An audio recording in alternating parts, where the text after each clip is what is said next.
Jadi kalau guru tuh kalau ngelihat ada anak yang paling nakal gitu ya di kelas, biasanya duduknya sama saya.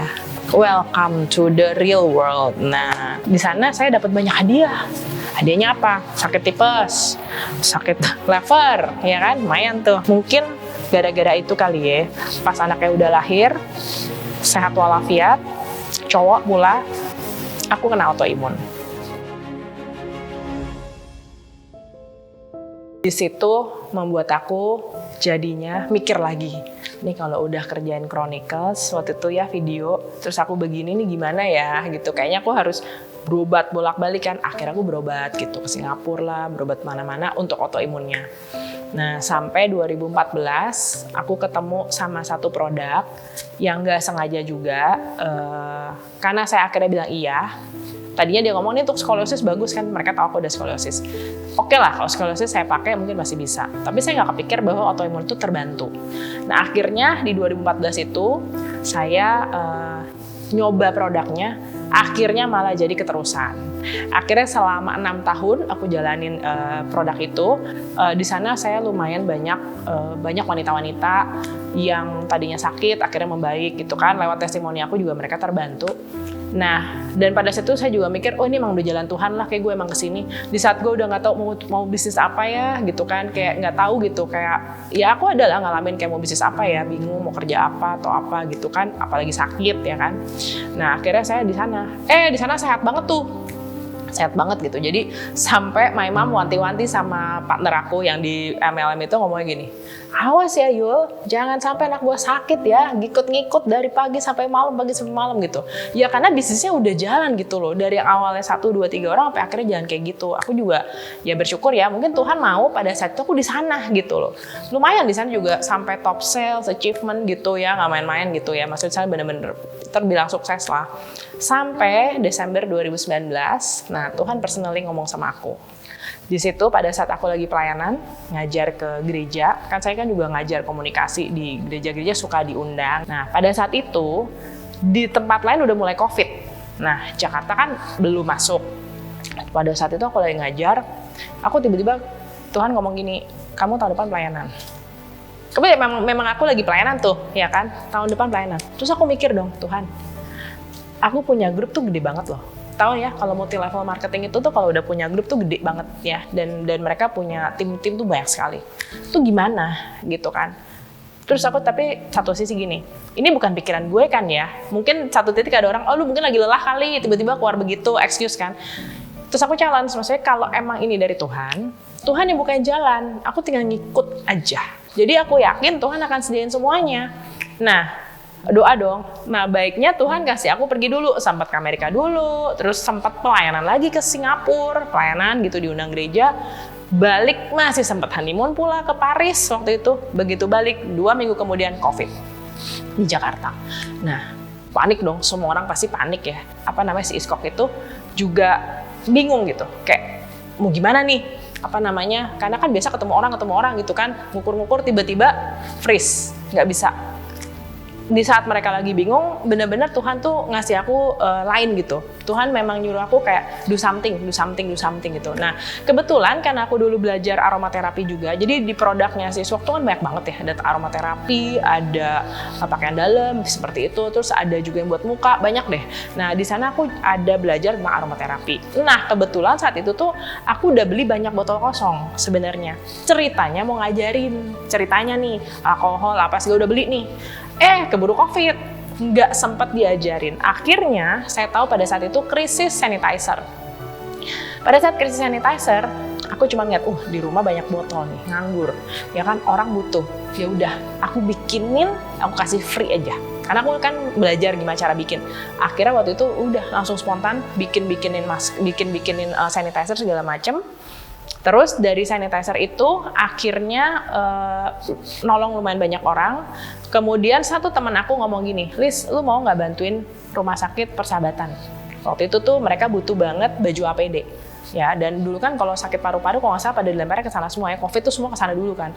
Kata, oh gitu, baju APD apa itu? Aku bilang, aku nggak ngerti kan. Terus cari-cari di Tokped, mahal banget, 150.000 satu baju gitu. Nah akhirnya aku beli, waktu itu aku beli 100, aku kirim, pikiran tuh bisa buat seminggu. Ternyata 1 jam habis. Aku langsung, 1 jam habis gitu. Aduh, terus aku mikir enggak. Ini dokter kalau meninggal gimana ya? Kurang baju, aduh baju APD nggak ada gimana? Aduh gimana nih ntar yang nolong kita tuh udah kayak panik sendiri gitu loh. Gue bantu apa ya? Gue bikin apa ya gitu. Akhirnya saya waktu itu tulis di Instagram, andaikan gue punya pabrik. Nah, andaikan gue punya pabrik baju sih spesifiknya gitu. Nggak lama teman saya Marta bener-bener ngeliat dan dia DM saya. Gue punya pabrik baju, lu mau bikin apa? Aku bilang gue bikin baju APD. Nih lo harganya mahal banget, 150.000. Gue yakin nih harusnya nggak segini harganya gitu kan. Terus ya udah, lu kirimin gue bahan, contoh pola segala, ntar gue lihat. Kalau kira-kira dia bisa, ayo kita jalanin. Kata dia gitu. Oke. Ya kan aku nggak ngerti harga, jadi dia ngitung kan. Udah nih 55.000. Ini udah modal kata dia. Nih, beneran nih, kan beda banget kan, 150.000, ini 55.000. Nih lu oke, jangan sampai lu rugi gitu kan ya. Enggak kok, gue udah hitung-hitung nih buat listrik apa segala juga cover kata si Marta gitu. Oh ya udah, ya aku memang juga nggak niat nguntungin kan, judulnya kayak udah gue bisa nolong tuh udah bagus banget gitu. Akhirnya ya udah, yuk kerjain. Kita 2 orang gelok-gelok, kalau gue bilang tuh gelok-gelok gitu. Kenapa? Gue kagak ada background garment. Dia juga kagak tahu baju APD baru pertama kali bikin gitu kan. Akhirnya, Liz tuh cari kain ya. Nyari kain kemana? Gue bilang gitu kan. Akhirnya udah, karena niat ya, telepon sana sini, dapat kain. Lu mau beli berapa, Tak? Iya, mau berapa ya? Terus kita mikir kan, kita mau berapa banyak ya bikinnya gitu. Akhirnya udah, seadanya kita beli dulu deh. Karena pasti kurang nih di luaran. Jadi kita order spunbond, warna-warni pula. Dulu kan harusnya putih. Kata teman aku, udah lah mau merah, mau hitam, mau coklat. Pokoknya beli, yang penting ada. Udah, akhirnya kita bikin. Dalam 6 jam, aku inget banget itu dalam 6 jam. Kita berdua tuh diskusi, tektokan terus, sampai akhirnya yes gitu. Akhirnya kita bikin gerakan peduli medis. Gitu, waktu itu sekitar bulan Maret. Kemudian temen aku yang tadi ngusulin nyumbang ke rumah sakit itu, dia ngomong, Liz, kan aku ceritain ya, aku ada nih pabrik gini. Liz tuh bikin video, ntar gue bantu sebarin, kata dia gitu. Video ngomongin apa? Iya pokoknya lu ceritain aja sekarang kondisi kayak gimana. Ya udah, karena suami syuting, ya udah langsung, Dek, ayo, udah jadi suami kan, Dek, ayo syuting gitu. Kita kasih tahu lah. Udah, itu bener-bener aku nggak make up, betul-betul seapa adanya gitu kan. The thing is, sekarang APD itu sangat-sangat susah. Kalaupun ada, harganya sangat-sangat mahal sekali. Aku kasih tahu pada saat itu Indonesia tuh lagi begini, butuh baju APD. Kalau kalian kepengen nyumbang, ayo kalian bisa kontak saya untuk nyumbang lewat saya. Kemudian rumah sakit yang butuh cari saya, nanti saya akan data siapa-siapa yang butuh. Dan ketiga, kalau ada pabrik atau garment yang kepengen juga bantuin, ayo kita kerjasama. Atau mau pola, gua kirim deh gitu. Terus saya taruh dong nomor handphone. Saya kan nggak mikir ya bakal segimananya. Pikir kan teman video-video ya udahlah ya masih ke handle. Ya ampun, itu bener-bener viral banget gitu. Sampai aku bener-bener nggak nyangka banget pagi ngeblasting, sore tuh udah nggak bisa tidur. Karena itu calling lah, WA lah, SMS gitu ribuan.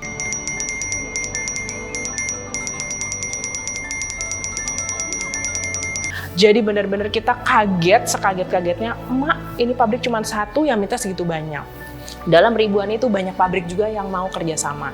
Jadi akhirnya satu, akhirnya dapat beberapa pabrik sampai ada kurang lebih 10 pabrik kita kerjasama dalam waktu singkat ya. Jadi saya syarat pabrik kerjasama waktu itu, lu ada bahan, oke. Kalau nggak ada bahan nggak bisa ngomong, karena saat itu semua orang kekurangan bahan. Jadi akhirnya 10 pabrik kita kerjasama, sekitar 2 minggu kan terimain orderan, kita udah bilang ya, ini butuh waktu untuk bikin. Jadi dalam 2 minggu itu sampai sebulan tuh total tuh ya, sekitar 350.000 baju kayak saya rasa. Sekitar hampir 2 M-an lah gitu. Nah, 20 M, sekitar 20 M. Tapi again tadi saya bilang itu kan benar-benar hanya untuk menyalurkan begitu ya. Jadi beli bahan langsung udah habis lah, pokoknya duitnya tuh masuk keluar, nolongin orang, benar-benar nolongin. Bahkan saya bagi-bagi juga pola untuk ke garment-garment yang mau bikin Sabang sampai Merauke, sampai saya ditelepon staf presiden. Dibilang achievement ya nggak tahu deh ya, ditelepon sampai dia minta bahan, ya kan? Jadi videonya yang pakai dia minta bahan, saya bilang saya juga kehabisan Pak. Saya ini malah ngajak-ngajakin lagi yang pada punya, ayo kita bareng-bareng nih, orderan banyak banget gitu loh, banyak banget orderan. Akhirnya oke, terus itu pengalaman saya lah ya. Nah kemudian habis dari sana sekitar 2 bulan saya bantuin tuh garment-garment dari yang nggak kenal jadi teman banget gitu kan. Akhirnya saya bilang, udah ya guys, 2 bulan nih, bener-bener kejar Rodi, capek banget loh. Aku bilang, aku tuh sempat sampai sakit, masuk angin, bolak-balik, karena nggak tidur ngurusin orderan segitu banyak gitu kan. Dan itu datangnya tiba-tiba gitu kan. Kalau di planning sih kali, ini tiba-tiba dimarahin orang juga iya, dimaki-maki juga iya, dikiranya aku bohongin gitu. Padahal tuh segitu banyak SMS-nya saya sampai harus satu-satu gitu. Nah akhirnya udah nih, saya bilang 2 bulan, udah ya guys saya bantuin kamu orang. Kalian udah oke kan, udah bisa gajian loh mereka, bisa bayar THR loh. Aku tuh seneng banget karena ngeliat si karyawan-karyawan pabrik ini tuh akhirnya mereka juga tertolong. Terus si dokter juga yang tadinya nangis-nangis telepon, aduh tolong banget, nangis-nangis, bener-bener nangis gitu, butuh baju banget. Akhirnya mereka tertolong, donatur juga happy bisa nyumbang jadi lebih banyak karena lebih murah kan. Akhirnya menginfluence juga banyak orang akhirnya jual harga yang sama 55.000 gitu. Nah akhirnya saya bilang saya udah ya istirahat. Teman-teman nggak ngasih, jangan dong Lis gitu. Ada beberapa pabrik lah nggak ngasih, bilang janganlah gitu, tetap bantu kita. Lu mau bikin apapun, saya akan bantu gitu. Pokoknya sebisa mungkin bantu. Akhirnya saya ketemu beberapa produk, ya salah satunya Carmex masker antivirus dan juga FIR kalung. Nah itu 2 owner yang berbeda. Mereka nge-approach saya untuk minta bantuan mendistribusikan. Nah dari cerita itu sampai sekarang ya kayaknya nasib saya sekarang memang lagi ke sini nih gitu. Kalau saya bilang ya Tuhan ngaturinnya begitu gitu. Dan saya senang banget jadi saya yang sekarang. Kenapa? Waktu banyak ya kan, terus nolongin banyak orang juga. Udah gitu produk-produknya juga sangat-sangat berkualitas ya kan. Terus bisa bantu lebih banyak orang dan saya punya banyak waktu lagi untuk mengerjakan hal yang lain-lain lagi gitu.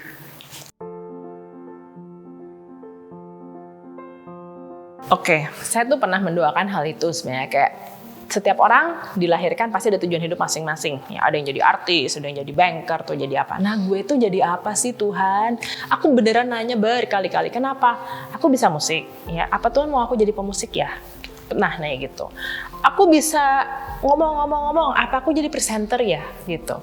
Terus aku juga suka nolong orang, apa aku kemanusiaan ya kan? Atau suka duit juga, apa gue ke bisnis ya? Bingung juga gitu. Terus dikasih beberapa bidang yang berbeda-beda, puji Tuhan jadi gitu kan istilah. Akhirnya bingung sendiri, gue ini harusnya jadi apa gitu, bener-bener bingung. Kesehatan aku dari nggak ada background sampai ngerti juga gitu kan, health and beauty. Nah akhirnya ada sekali waktu saya pas lagi ada teman kakak rohani lah, Cici Rohani, waktu itu datang terus dia ada doain saya. Dia bilang gini, Lis, kamu selama ini nanya kan tujuan hidup kamu apa? Terus jadi pada saat dia doain aku ya gitu, terus dia bilang kamu itu adalah to help people. Itu tujuan hidup kamu di sini. Wah udah, aku langsung kayak oke. Berarti namanya helping people, ya emang bisanya jadi banyak. Karena help people itu kan nggak melulu harus kasih duit, bener nggak? Helping people itu juga bisa kasih kenalan siapa kemana misalnya, atau kasih waktu, ya kan? Atau mungkin dia mau curhat, jadi tempat curhat, ya helping people juga namanya gitu kan. Anything gitu, konsultan ya iya, kasih wejangan iya, aku juga dicurhatin orang, bisnis juga bukan jalan iya, jadiin orang resal juga iya, so oke, berarti memang kerjaan aku di dunia ini adalah to help people.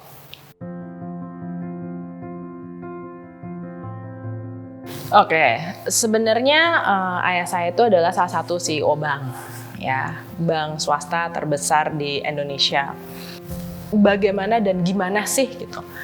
Maksudnya jadi anaknya dia gitu kan ya. Jadi anak dia itu kalau ditanya enak loh. Oh banyak teman saya juga ngomong gini, Lis, gue tuh bingung ya sama lu ya. Lu udah enak kayak gitu ngapain sih lu kerja? Ngapain sih mesti capek-capek sampai pulang-pulang malam begitu? Mendingan juga lu di rumah ngurusin anak segala macam udah gitu kan. Lu mau tinggal pergi kemana juga nggak pusing gitu. Aku bilang iya yang kayak itu kan bokap gue gitu. Gue kan ya ngerintis ya sama-sama kayak yang lain aja gitu, ngerintis gitu kan. Jadi aku selalu menempatkan diri tuh kayak ya itu dia, ya aku punya jalan hidup sendiri gitu loh. Ya which yang tadi callingnya kan to help people kan. Nah jadi I don't mind banget untuk ngerjain semuanya dari nol gitu. Bahkan menurut aku itu adalah bagus karena experience itu adalah pengalaman yang paling berharga dan guru yang paling berharga gitu ya untuk bisa nolong orang lain lagi. Kalau apa-apa aku bayangin kalau aku dapat instan gitu, semua instan, nggak ada pengalamannya. Pasti kita juga kayak nggak ngerti ini itu, nggak ngerti. Misalnya kayak iya lu boleh lah anak itu, tapi diajak ngomong ini nggak nyambung. Dibahas ini kagak paham. Ini itu nggak ngerti. Mungkin banyak dibohongin orang pula mungkin ya gitu. Jadi saya sangat-sangat punya prinsip bahwa saya harus berusaha sendiri. Dengan bantuan Tuhan, saya yakin kok Tuhan itu, asalkan kita selalu ngandelin dia gitu ya, kita pasti akan dituntun. Ya buktinya kalau cerita hidup saya itu kan dari A bisa jadi B, B jadi C, C jadi D gitu. Mungkin bolak-balik nggak karu-karuan gitu. Tapi it's always happy gitu loh. Karena my business time, maksudnya gini, waktu saya ketemu orang itu adalah my me time. Jadi anak dia ada plus minusnya. Satu, orang ekspektasi pasti berbeda ya. Nah, dalam hal pekerjaan paling gampang orang underestimate kita dulu. Itu selalu biasanya always yang aku selalu lihat tuh, oh anaknya itu dari caranya mereka salaman tuh beda banget deh kalau sama bokap nyokap. Oh iya ibu bapak gitu kan. Begitu ngeliat anaknya salam tempel doang. Di situ aku kayak oke.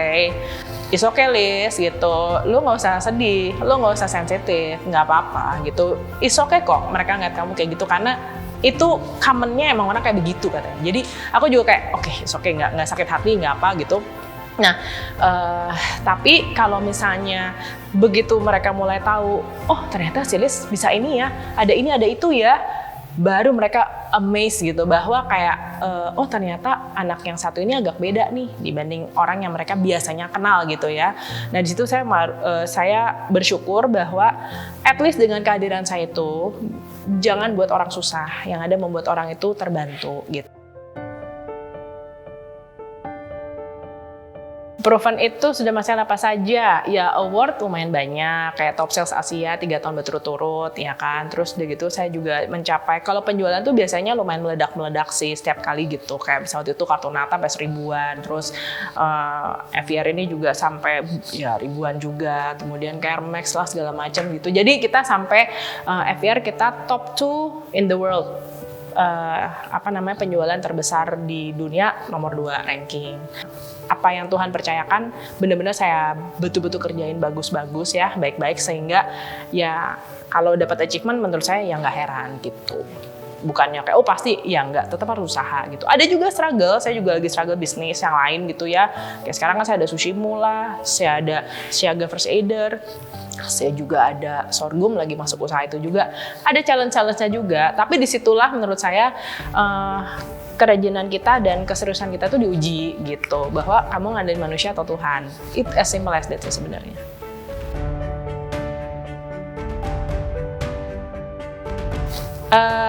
Ada pastinya, karena kalau cerita sekarang produk-produk yang saya pegang itu lumayan bisa membantu para reseller yang kena PHK gitu, karena saya ada produk ini sehingga orang-orang yang PHK ataupun yang emang lagi cari-cari bisnis mungkin tapi duitnya nggak terlalu banyak, biasanya saya tawarin mereka untuk jadi dropshipper, ya kan. Kalau dropship itu kan mereka nggak usah keluar modal tapi bisa dapat komisi instan.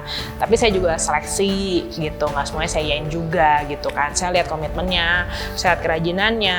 Saya biasanya kalau interview orang tuh dapat six sense juga lah. Saya kadang-kadang kalau saya kebanyakan interview by phone ya, itu saya lumayan dapat six sense. Ini orang oke apa enggak?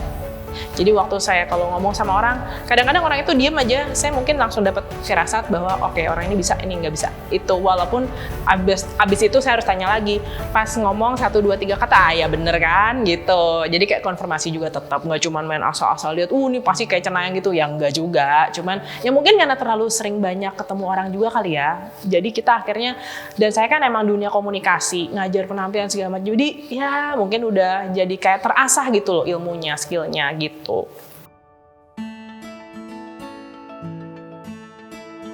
Ya, jadi kalau suku anak dalam itu tuh ceritanya saya waktu itu di salah satu grup, mereka ada sharing mengenai suku anak dalam Jambi. Tadinya saya kayak apa sih gitu kan, nggak pernah denger gitu. Saya pikir kalau yang agak kurang banget itu tuh cuma di Papua gitu. Ternyata di Jambi juga ada, saya juga kaget gitu. Pas dikasih fotonya, ya ampun ini anak kecil, tidur di atas kursi kayu, atasnya pohon gitu kan. Nggak ada kemah, nggak ada, kalaupun ada udah kayak bolong-bolong, jadi saya anggap kayak tetep aja hujanan kan. Masih ada ya orang hidup kayak begini gitu loh, pikiran aku gitu kan. Akhirnya saya cari tahu gitu, ini gimana cara nolongnya. Ternyata mereka tuh nomaden gitu. Mereka tuh berpindah-pindah, ada 1.500 orang kalau saya nggak salah. Mereka punya banyak paskupu. Nah, terus akhirnya saya handle salah satu paskuiku. Ada sekitar 54 orang. Jadi kebetulan juga ada salah satu temen yang emang spesialis ngurusin pedalaman. Pada saat itu kan udah lagi COVID tuh, ya kan, kita nggak usah keluar. Nah, saya cerita sama si yang orang ini, Pak Anton namanya. Dia bersedia bantu saya untuk yang kontrol bolak-balik gitu. Karena kan tadi saya bilang saya punya fisik agak nggak terlalu sekuat orang lain ya. Jadi karena sering sakit, jadi saya punya fisik memang harus benar-benar dijaga banget. Tapi ide, pemikiran itu kan bisa kemana-mana dan uang bisa lah gitu bantu. Nah akhirnya ya udah, saya waktu itu mau bantu suku anak dalam ini. Nah akhirnya gara-gara itu, terus saya pikir, ini kalau saya doang yang ngerjain lumayan nih gitu, kayaknya harus bantuan banyak orang gitu. Akhirnya saya kepikir kalau minta-minta orang, ayo dong nyumbang, aduh rasanya tuh gimana gitu kan. Saya jualan aja nggak pernah nawar-nawarin gitu, kecuali pakai barangnya orang nanyain baru saya ngomong gitu kan. Jarang banget tiba-tiba, lu mau beli barang gue nggak? Aduh itu kalimat yang paling saya hindarin. Walaupun saya jual ini jual itu tuh paling saya hindarin gitu kan. Dan terus suruh gitu, lu mau nyumbang nggak? Aduh gitu kan. Jualan aja kagak pernah gue tanyain gitu. Nyumbang lagi kan, bisa kabur teman-teman gue gitu. Akhirnya gimana ya biar bisa dapat income yang tergenerate spesifik untuk itu. Akhirnya saya membuat channel gitu, YouTube channel. Ya, channel inilah saya bikin sebetulnya untuk kesana. Cuman walaupun sekarang udah jalan sekitar 1 tahun lebih ya channel ini, tidak mudah ya bikin channel. Ya again karena saya nggak ada pengalaman untuk di bidang industri seperti ini. Dan belum berhasil demonetize. Kenapa? Karena syarat monetize kan harus 1.000 follower, subscriber tuh udah. Jamnya harus 4.000 jam. Nah, nggak gampang ya saudara-saudara. Jadi 4.000 jam ini aku baru capai, sebenarnya udah sempet 3.000. Cuman karena setahun itu lewat lagi, jadi akhirnya jamnya kan turun lagi kan. Jadi sekarang mungkin di 1.800-an jam lah gitu. Dan kalau bilang, kenapa sih nggak bayar orang aja? Ya itu tadi prinsipnya. Mau cepat bisa. Mending daripada saya bayar, mending saya nyumbang. Ya kan? Kan poinnya bukan itu. Buat saya, nggak apa-apa. Slowly but sure. Yang penting tujuan tuh tercapai gitu. Dan sebenarnya tidak hanya suku anak dalam Jambi. Rencananya dari channel yang kalau sampai sudah bisa dimonetize, saya memang mau arahin ke sana gitu. Nah, selain ke Jambi, sebenarnya saya juga ada beberapa anak asuh sebetulnya kayak gitu. Dan udah dari SMP sih ya, SMP saya ikut-ikut lah gitu. Maksudnya kan orang tua saya kan benar-benar set example banget untuk nolong orang ya gitu. Dan mereka juga punya banyak asuh. Dan saya kayak, aku mau ikutan dong gitu. Ikut waktu SMP kan ikutan gitu, 1 anak, 2 anak ya. Sampai sekarang saya rajin. Jadi belakang layar semua lah. Kalau ditanya fotonya mana ya, masa iya nyumbang harus kasih lihat foto gitu kan. Buat saya kayak ngapain gitu kan. Intinya saya ada beberapa proyek kemanusiaan di belakang saya dan semua kalau orang lihat, Liz bisnis banget gitu. Iya, sebenarnya di belakang saya ada itu kepentingan saya juga mau kasih. Saya tetap bertahan karena kalau mau ngejar langsung 4.000 jam saya percaya bisa. Dengan bikin konten yang katanya orang bilang nggak banget tuh kontennya, tapi banyak yang nonton tuh kan banyak banget kan. Cuman buat saya gini, buat apa sih? Because menurut saya number is not everything gitu kan. Kayak kemarin saya belum lama ini ketemu Dana Mananta, diingetin lagi banget bahwa Liz jangan liatin jumlahnya, kamu jangan liatin statistiknya. Yang penting impact-nya itu seperti apa. Wah itu gue kena banget, kayak aduh Daniel thank you banget udah ngomong kayak gitu ya. Jadi aku akan terus berusaha dan which emang terus berusaha sampai sekarang. Yang penting channel saya itu adalah mengedukasi ya. Orang yang nonton tuh mendapatkan hal yang positif ya, terus dapat insight gitu. Mungkin ada orang yang kayak ini gue udah tahu, ya udah berarti di channel is not for you gitu. Mungkin konten itu tidak untuk kamu, tapi kan di namanya channel YouTube siapapun mau tua muda cowok cewek semua kan bisa nonton gitu. Jadi mungkin kamu enggak, tapi bisa jadi teman kamu butuh, keluarga kamu butuh, kenapa enggak kamu share gitu kan. Tanpa kamu sadar, kamu share, kamu sebenarnya sambil bantuin juga untuk misi ini tercapai loh gitu kan. Jadi kalau misalnya Sobat Liz juga setuju dengan misi yang channel saya bikin, kalaupun mau nolong, paling gampang bantu share tuh udah nolong banget gitu loh. At least bisa capai 4.000 jam, terus kita bisa monetize, akhirnya duit itu akan saya sumbang dan saya akan bikin laporan. Sebenarnya dari situ datangnya kemana aja gitu. Saya bukan cuma sekedar ngomong bahwa, iya monetize tuh dan juga duitnya buat dia. Yang dari channel ya, YouTube channel itu kan ada hitung-hitungan, kalau nggak saya dari report kan. Saya tuh pengen banget gitu, supaya bisa kasih lebih lagi untuk orang lain. Sebenarnya gitu sih.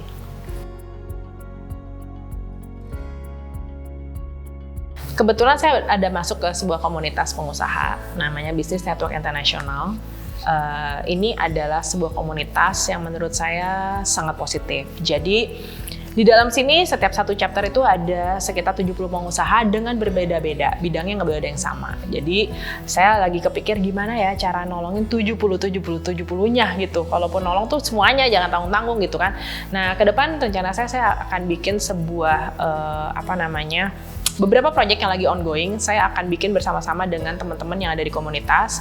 Mudah-mudahan proyek ini bisa membantu lebih banyak lagi pengusaha, enggak cuma si 70 pengusaha ini, tetapi benar-benar pengusaha di Indonesia. Itu harapan saya. Saya benar-benar membantu pengusaha karena hidup kan balance ya. Saya juga ada charity untuk yang unfortunate, tapi juga saya juga pengen nolong untuk orang-orang ini supaya kalau mereka diberkatin, hopefully mereka ingat juga untuk berkati orang lain lagi. Sebenarnya itu sih yang saya lagi bikin dan semoga proyek ini akan berjalan di akhir tahun ya, mudah-mudahan lancar dan bisa tercapai gitu. Jadi Sobat List, sebenarnya saya harusnya ngomong ini dari awal. Sharing hari ini harusnya dari awal episode ini dibikin, tetapi tidak ada kata terlambat. Semoga Sobat List juga bisa mendukung pekerjaan yang sedang kita buat bersama-sama, karena ini sebenarnya bukan buat saya pribadi tetapi untuk kepentingan banyak orang. Nah, bila kalian setuju mendukung, boleh dong bantu share apa aja konten yang mungkin yang pernah dibikin sebelum-sebelumnya yang menurut kalian bagus, kan bisa share ke keluarga, ke saudara, ke orang tua mungkin, ke anak, ke cucu bahkan, atau ke orang yang nggak dikenal sekalipun, karyawan kantor atau siapapun. Dan tentunya sambil menyebar, kalian juga lagi menyebar kebaikan. Sekian cerita saya hari ini, dan nantikan video-video saya berikutnya.